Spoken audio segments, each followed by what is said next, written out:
HCAM News is supported by our viewers and by Fletcher Tilton Attorneys at Law, serving Central Massachusetts and beyond with responsive solutions. Integrity, leadership, and excellence. Fletcher Tilton. and by Hopkinton Drug, located in this historic New England town since 1954. They are a multifaceted store dedicated to providing clients with an array of healthcare options. And by Webster First Federal Credit Union, providing financial products with attentive customer service to the local families and businesses of Hopkinton. Visit us at websterfirst.com.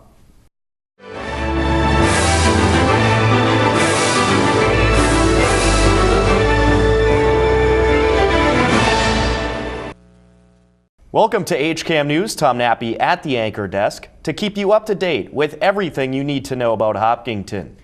On this edition of HCAM News, we have some sights and sounds from the New England Patriots Super Bowl parade. We'll take you to the library's 120th anniversary celebration, get you up to date with Hiller's sports, and let you know what's going on with the Friends of the Hopkinton Public Library. But first, the Board of Selectmen met and voted on having a special town meeting to take a vote on whether to preserve about 40 acres of land at 203 Pond Street. The Board of Selectmen back on Monday, January 26, held a meeting to decide whether or not to hold a special town meeting regarding the land at 203 Pond Street. Todd Sestari and John Catino recused themselves due to individual conflicts of interest. Town Manager Norman Kumalu explained the calendar of events if the special town meeting was voted through. We have also been in touch with the town clerk's office with regards to voter registration. And the deadline we're looking at for now is February 18th, and February 18th is the last date to register to vote for the special town election, and February 20th is the last date to register to vote for the special town meeting. And then Tuesday, March 3rd, will be the special town meeting. Tuesday, March 10th, the special town election, if, again, as I said, the board votes to purchase the parcel as a debt exclusion. And again, the town, this calendar is based on the town staying within the 120 days within which it should take action relative to the notice of intent provided by the property owners to the town to sell the property. Much of the discussion was if other properties considered for open space purchases would be added to the warrant for the special town meeting to better help with budgeting. Are also very interested in the others, or have some interest. And I think that they may be willing to put up some kind of information based on all of the land that's coming before us, so that folks can make an educated decision about which ones they want to place on their list of priorities. I would hate to lose this opportunity for voters to have that conversation in a timely manner by not having the special. But I'd like to urge that if we do move forward with the special, that the folks that are in this room and the other folks that have come before us to talk about this particular purchase will help us educate the townspeople on all of the other properties that we are concerned about. I think if we could avoid doing this in isolation, as Mr. Flagel points out, as one-off without being viewed in the context of the other properties and priorities in the town,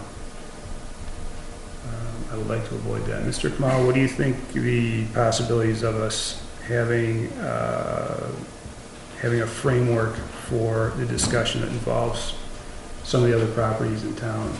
I believe there are ongoing negotiations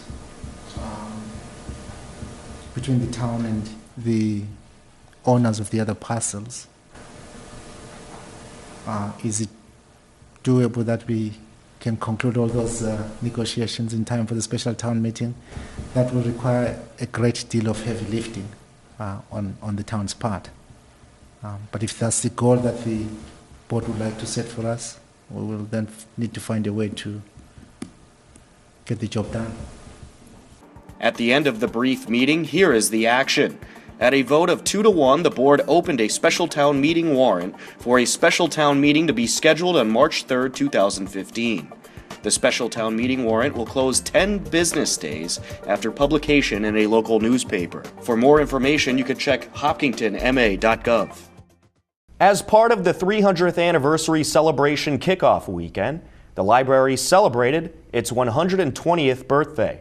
A great turnout was on hand for the event, including a very well-known former employee of the library. The Hopkinton Library enjoyed cake, music by Fuse, and also cupcake decorating and a magician for the kids as they celebrated their 120th birthday. A timeline was on display of the library history. In 1867, the first library is established by the YMCA, and then in 1894, Sarah Whitten donates land where the library stands today.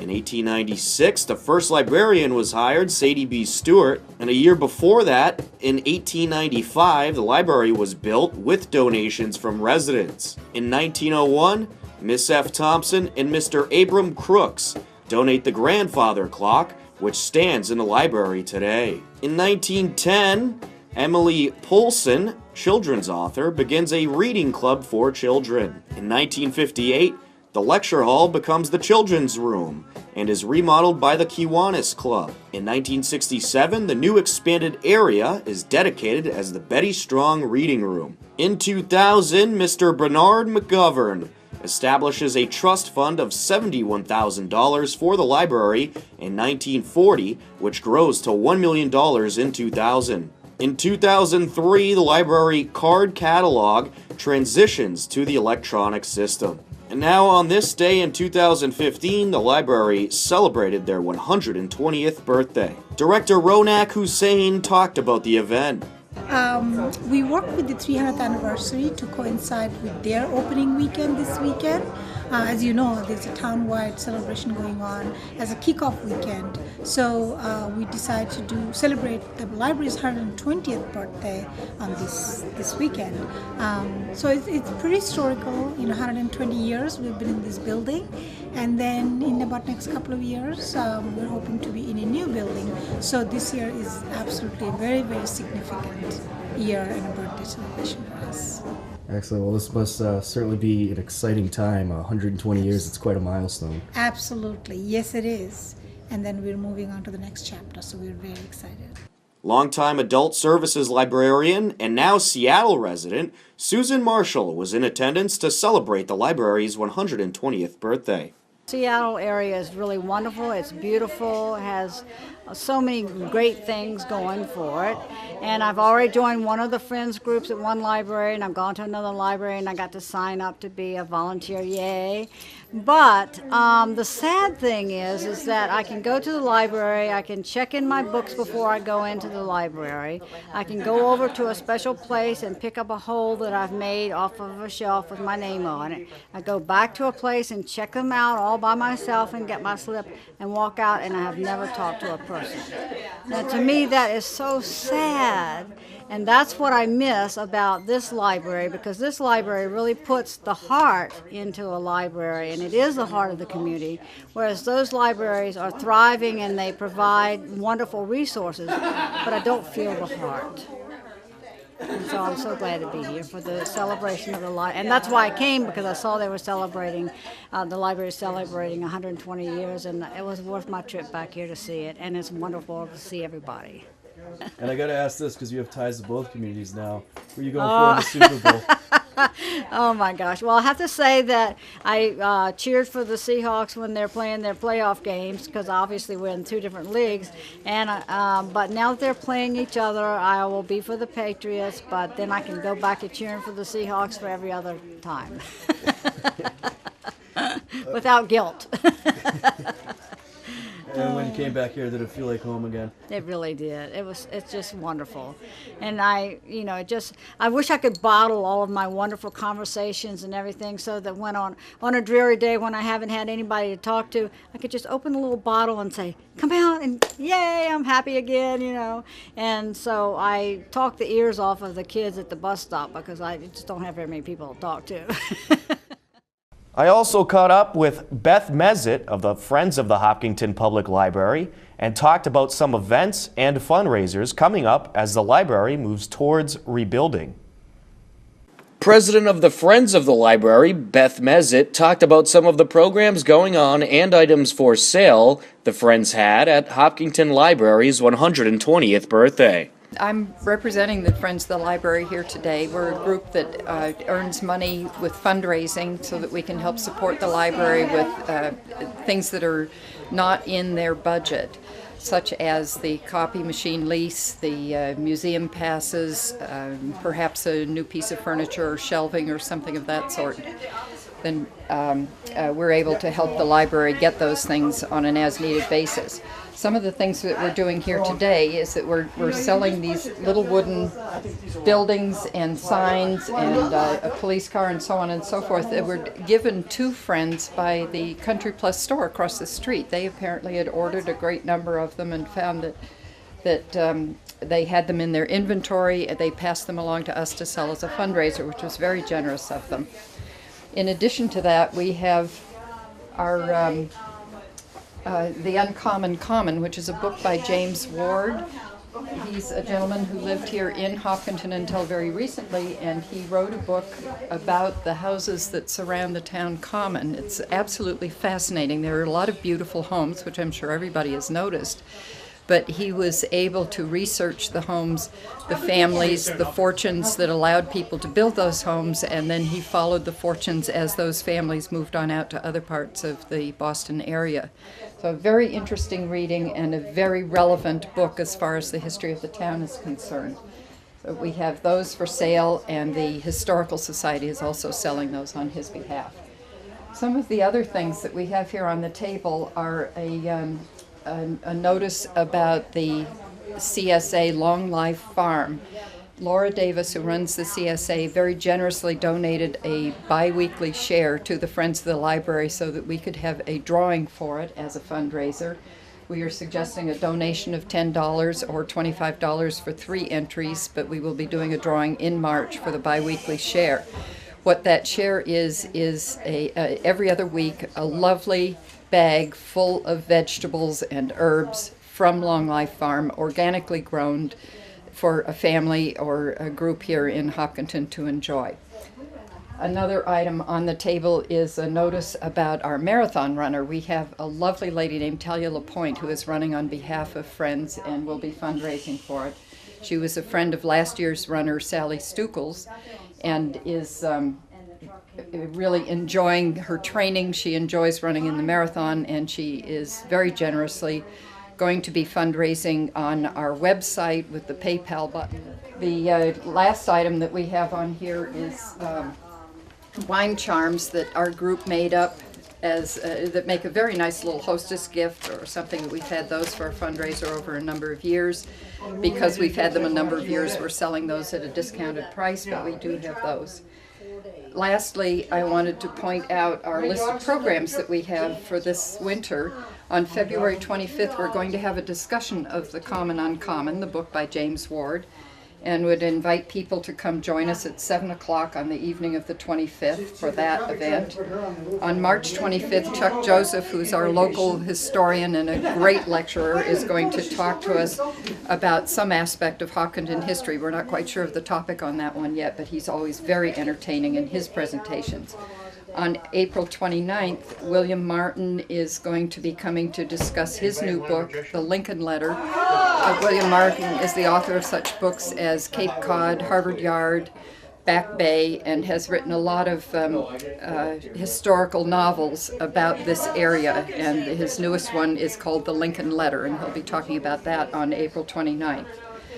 May 20th, we have Hank Philippi Ryan coming to talk about her mysteries. As you may know, she's an investigative reporter on television here in Boston, but she has written a series of mystery books, and she'll come talk about those. All of the events, as I said, are on a Wednesday. All of them are at 7 o'clock in the evening, and we hope you can come join us for those. The last few weeks of the winter sports season has featured a lot of schedule changes due to weather, but the Hillers have held strong. In our latest sports report, we have boys basketball highlights as Hopkinton took on Millis.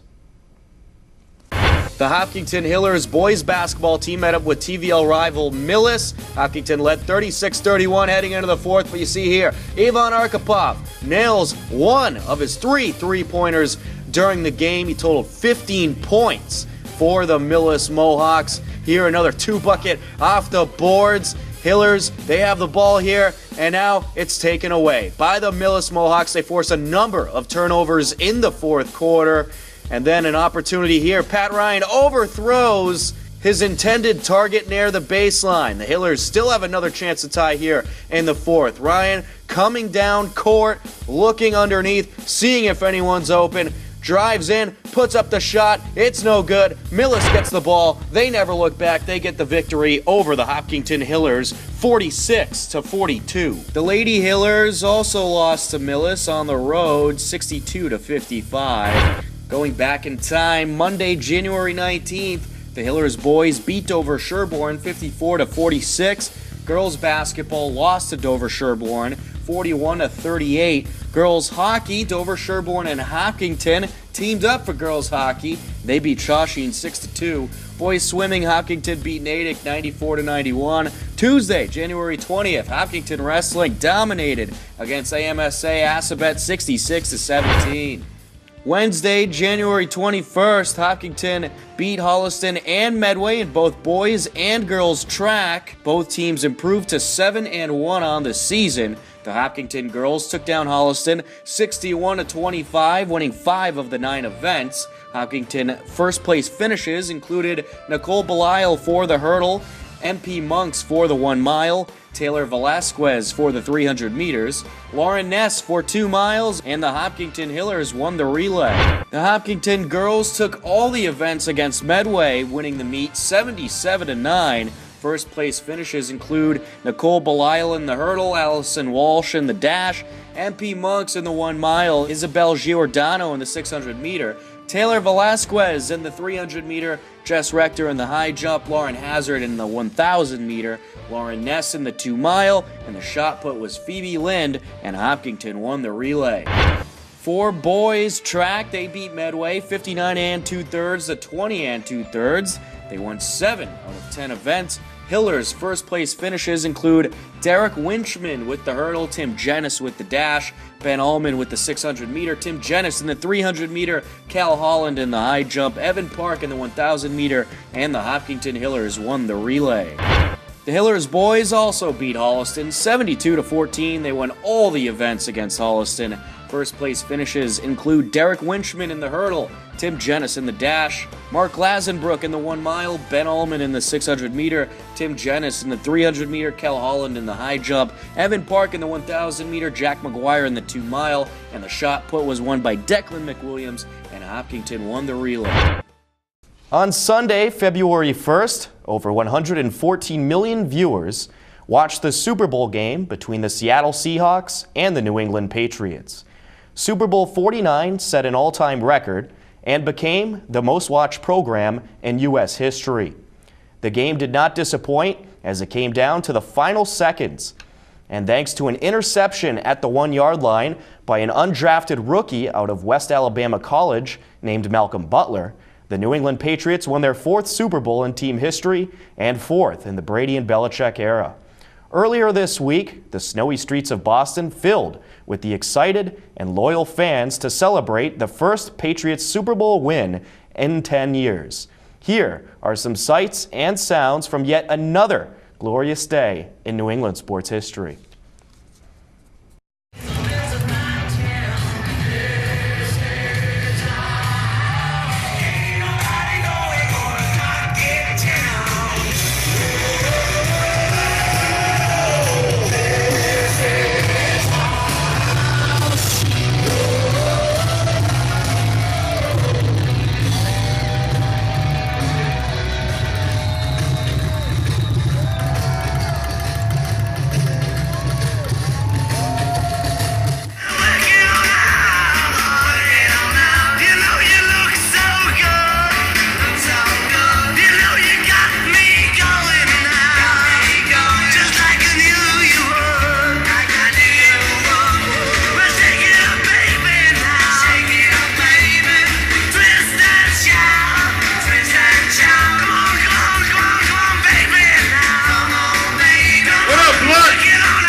A lot is coming up on the HCAM channels. Our promotions coordinator, Courtney, has our HCAM Insider.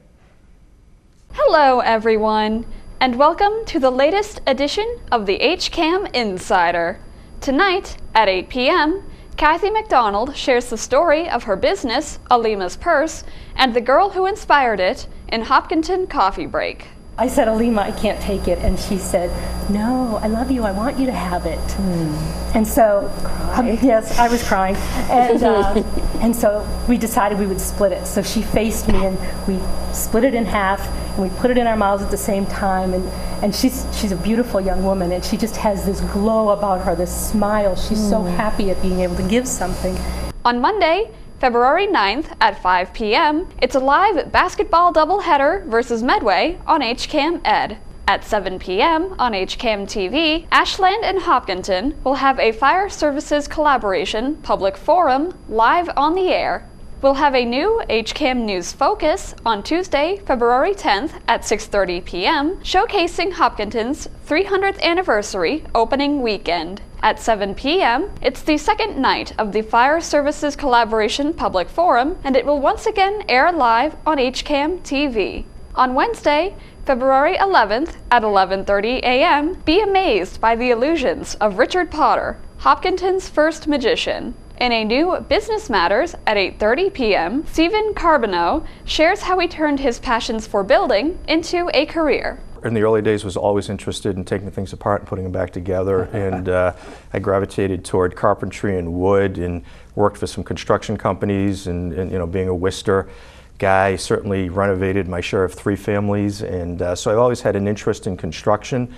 Went to Holy Name High School, where I had an opportunity to take some architectural drafting classes. On Thursday, February 12th at 6:30 p.m., the Hillers are at it again in boys basketball versus Medfield, live on HCAM TV. At 8:30 p.m., Mel Green performs original folk tunes in Studio Session Live. I was once a stranger here, and this place is now my home.